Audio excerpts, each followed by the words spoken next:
మీరు రాసే నోట్బుక్ ను మీరు ఈజీగా చదవగలుగుతున్నారా? స్టూడెంట్స్ కి చదువు ఎంత ముఖ్యమో హ్యాండ్ రైటింగ్ కూడా అంతే ముఖ్యం.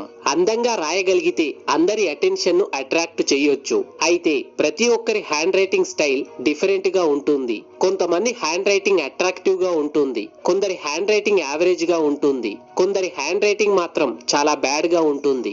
ఎవరి హ్యాండ్ రైటింగ్ అయితే చెత్తగా ఉంటుందో వాళ్ళ కోసమే ఈ వీడియో. ఈ వీడియోలో చెత్తగా ఉన్న హ్యాండ్ రైటింగ్ ని ఎలా ఇంప్రూవ్ చేసుకోవాలో తెలుసుకోబోతున్నాం. ఈ వీడియోలో తెలుసుకున్న టెక్నిక్స్ ఫాలో అయితే 100% మీరు ముందు కంటే బెటర్ గా రాయగలుగుతారు. ఇది నా గ్యారంటీ. అలాగే వరల్డ్ లోనే అందరికంటే బెస్ట్ హ్యాండ్ రైటింగ్ ఎవరిదో కూడా ఈ వీడియోలో తెలుసుకుందాం. మీరు చేసేదల్లా వీడియోని ఫోకస్ గా, ఐ రిపీట్, ఈ వీడియోని ఫోకస్ గా ఎండ్ వరకు చూడడమే. లాస్ట్ టెక్నిక్ అస్సలు మిస్ అవ్వకండి, ఎందుకంటే 99% స్టూడెంట్స్ ఈ మిస్టేక్ చేస్తుంటారు. అలాగే మాకు సపోర్ట్ గా జస్ట్ ఒక లైక్ చేయండి చాలు. Let's start the video.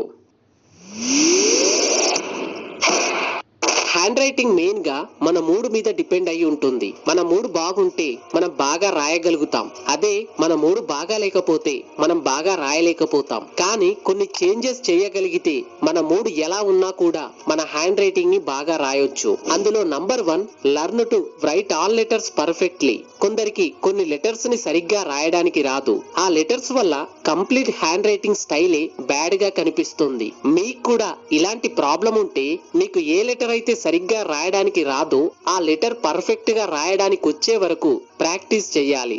ఒక లెటర్ వల్ల ఒక వర్డ్ బ్యాడ్ గా మారుతుంది, ఒక వర్డ్ వల్ల ఒక లైన్ బ్యాడ్ గా కనిపిస్తుంది, ఒక లైన్ కంప్లీట్ గా అంటే ఒక పేరా బ్యాడ్ గా కనిపించేలా చేస్తుంది, ఒక పేరా కంప్లీట్ పేజ్ ని బ్యాడ్ గా కనిపించేలా చేస్తుంది. సో అన్ని లెటర్స్ పర్ఫెక్ట్ గా రాయడం నేర్చుకోండి. Number 2, space between words.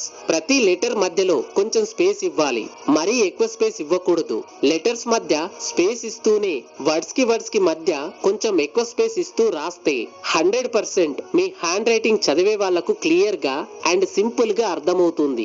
Hand writing విషయంలో మనం మెయిన్ గా గుర్తించుకోవాల్సిన విషయం ఏమిటంటే మన హ్యాండ్ రైటింగ్ ని ఎదుటి వాళ్ళు ఈజీగా చదవగలిగేలా రాయాలి.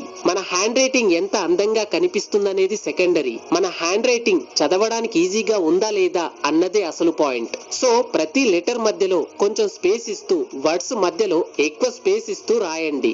Practice writing all letters in equal line. చాలా మంది వర్డ్స్ ని పర్ఫెక్ట్ గా రాయలేకపోతారు. అంటే ఒక లెటర్ అప్, ఒక లెటర్ డౌన్ లో రాస్తారు. అంటే ఒక ఈక్వల్ లైన్ లో రాయలేకపోతారు. ఈ ఒక్క మిస్టేక్ వల్ల మన హ్యాండ్ రైటింగ్ రూపురేఖలు మొత్తం బ్యాడ్ గా మారిపోతుంది. వితౌట్ లైన్స్ ఉండే వైట్ బుక్ లో లెటర్స్ ఈక్వల్ గా రాయలేకపోతే మన హ్యాండ్ రైటింగ్ చూడడానికి చాలా బ్యాడ్ గా కనిపిస్తోంది. సో అన్ని లెటర్స్ ఈక్వల్ లైన్ లో రాయడం ప్రాక్టీస్ చేయండి. Number 3, do not press the pen too much. కొందరు పెన్ని బాగా ప్రెస్ చేసి రాస్తారు, దాంతో హ్యాండ్ లో పెయిన్ వస్తుంది, ఎక్కువ సమయం రాయలేకపోతారు. అండ్ ఎక్కువ ప్రెస్ చేసి రాయడం వల్ల సైడ్ పేపర్ బాగా డ్యామేజ్ అవుతుంది. దీని వల్ల సైడ్ పేపర్ లో రాయడానికి ఇబ్బందిగా అనిపిస్తుంది.